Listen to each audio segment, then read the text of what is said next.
Ayan, good morning mga ka-idol. Tayo ay nagpapaputol ng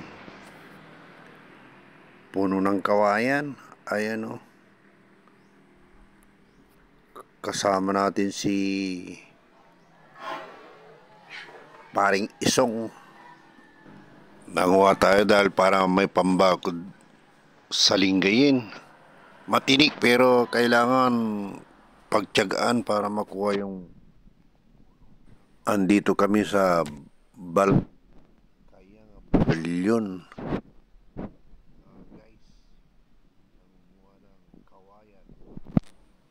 Pambakod dun. Like, follow, and share mga guys. Salamat sa panonood. Bye-bye. Ingat kayo palagi. God bless.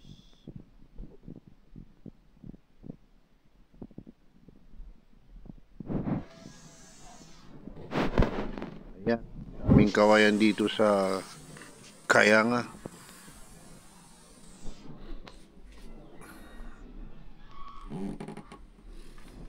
Tayo naman ay tagahakot ng mga pinutol na kawayan.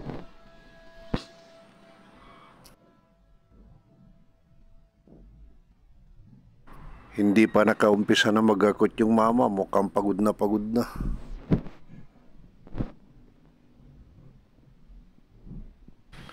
Ayan guys, ang mukha ng magmula ng 2018 nakikipagsapalaran sa YouTube mga guys.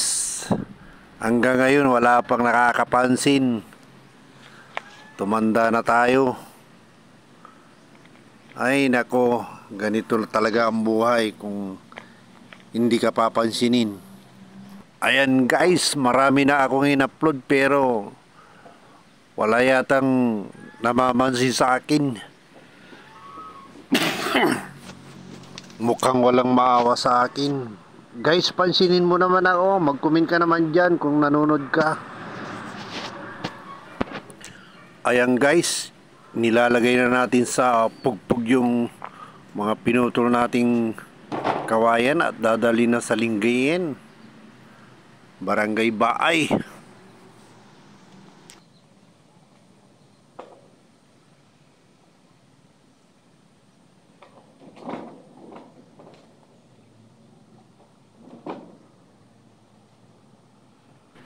Naambon mga guys, kailangan mahakot lahat ng naputol mga kawayan.